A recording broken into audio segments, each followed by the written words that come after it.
Have you ever had one of those moments when your kid is in full-on meltdown mode, you're barely holding it together yourself, and you find yourself thinking, "Is this really my life?"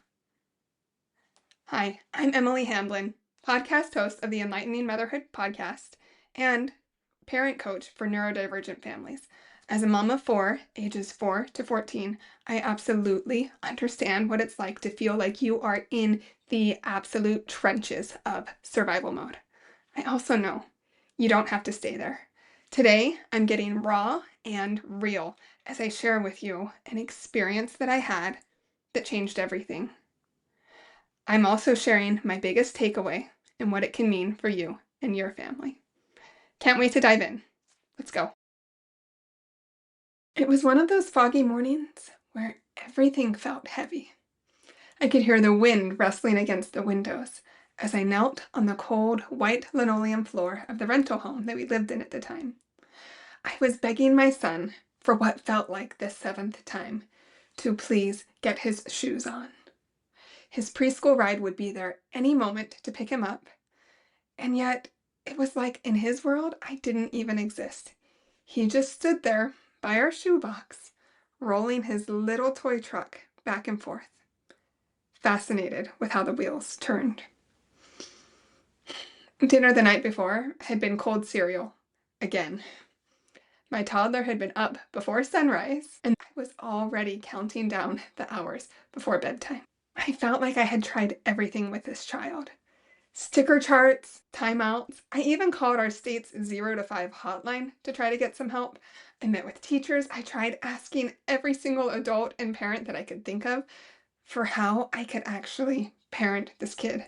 Now, even with multiple teaching degrees and many years' experience in teaching, I still wasn't familiar with the term neurodivergent. I had no idea that my kid was neurodivergent or that I was. All that I knew was that their intense emotions and their behaviors were out of control, and I didn't know how to handle it. It just seemed like all of the parenting methods that everyone else was saying worked well failed. And me, on the surface, I looked exhausted and stressed.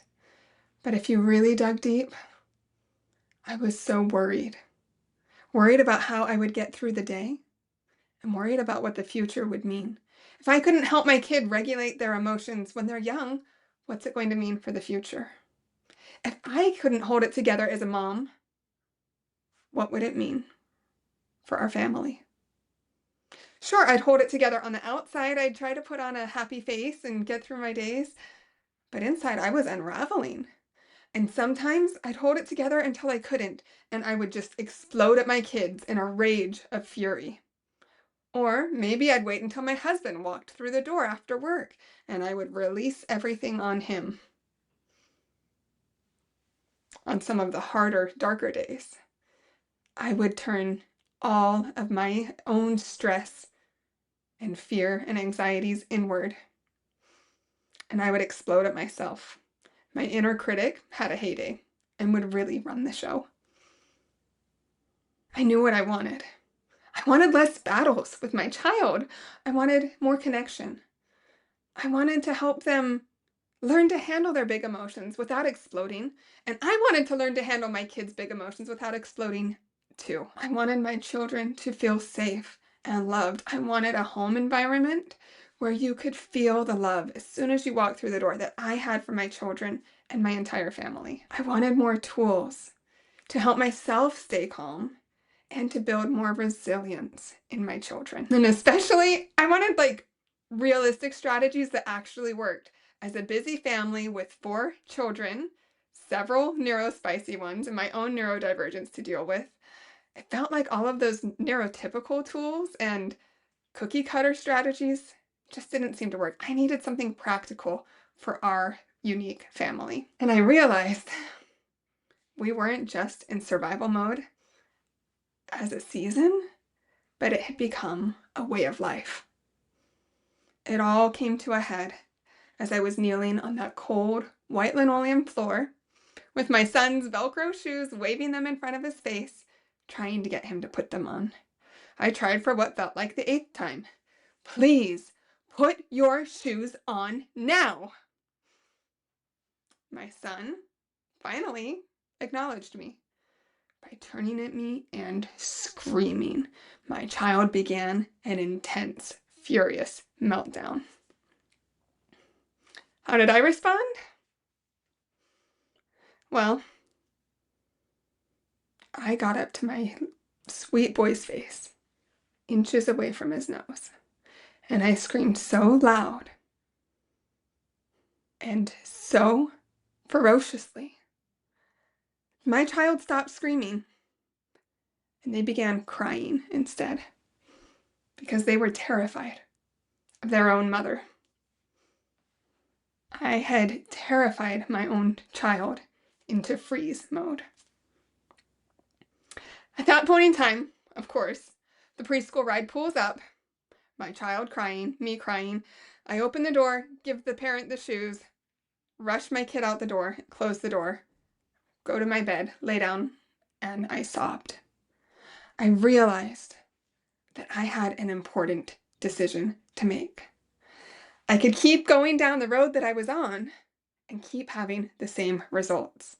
The exhaustion, the stress, the frustration, the anger, the overwhelm, the worry, and feeling stuck in survival mode. Or I could change. I could make a choice to go down a new path. And so I researched and found new parenting tools, new ways to handle the meltdowns, new ways to teach my kids, and especially new ways to handle my own big emotions. When I found tools that didn't work for our unique family or my busy lifestyle, I either modified them to make them work, or I let them go and found new tools. Slowly over the years, I not only helped my kids with their emotional regulation, but I found that I built my own emotional empowerment to a level that it had never been at in my entire life. I built an entire toolkit full of strategies and resources that weren't cookie cutter for typical families, but could be uniquely adapted to my own family and our own unique situation. And as I worked more and more on my own emotional empowerment, the surprising thing was that I noticed it was my own emotional growth that affected my family the most. As I became an emotionally empowered parent, things shifted dramatically in our home. I was able to show up with so much more calm, compassion, curiosity, confidence, the ways I'd wanted to show up all along, but it just seemed like I couldn't and they were too far out of reach for me. My family dynamic completely changed to where the general feeling in the home was one of love and peace. And of course, we still have our chaos. Of course, with 4 neurospicy kids and my own neurodivergence, we definitely have our moments. But we bounce back from them so much faster. We're learning strategies, and I'm empowering my children with tools to not just get them to comply, but to help them learn to handle the challenges that life is bringing them and will bring them. Especially my relationship with my children, with my husband, and with myself is so much warmer. It's so much deeper. And I have so much more joy in my life. I'm making better memories, and so are my children. And so when I consider that moment, kneeling on that cold white linoleum floor, with a moment that I had just a few years later, with another child sitting on the tile floor of our bathroom, completely screaming over not wanting to brush their teeth at bedtime. Can you relate? I was able to remain calm, not just on the outside, but truly on the inside. And because of that, I could access all of my thinking brain and my logic and the tools that I've had over the years. I was able to quickly de-escalate that meltdown, identify why it happened in the first place, and come up with a game plan with my child for what we can do in the future. If you take nothing else away from the story, please remember this. Becoming An emotionally empowered parent is the best way to help your child thrive emotionally. Our own emotional growth as parents can never be understated. It affects everything in our home, it affects everything in our experience. And it also puts the power back on us. We don't have to wait around and depend on teachers, therapists, our kids, our partner, anyone else for their emotional growth to transform our family dynamic. We have the power in us as parents to make such an incredible difference to truly help any child, especially a neurodivergent child, thrive by becoming our own emotionally empowered parent. Once we do this, we have so much more confidence, so much more hope, so much more clarity, and an ability to not just survive the days, but truly start thriving as a family. And so that's why I'm so passionate about what I do, because I know the incredible difference that it has made for me, for my children, for my husband, for my entire life. And I know it can make a difference for you and your family too. Thank you so much for joining me. If you found this valuable, and I absolutely hope you have, I would love to invite you to share it with a friend. Send a text, just one text is fine. Share it with one friend. You don't know the difference it could make in their life.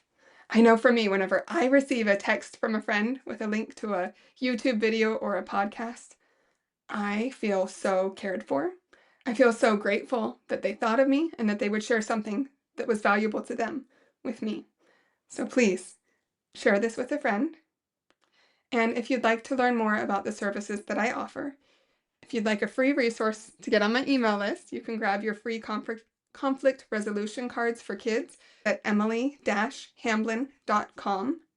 That's emily-hamblin.com.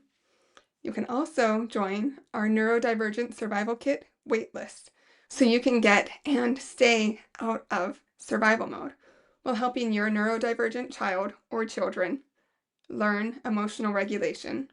Can't wait to connect with you. Thank you so much for joining me today. Have a fantastic day.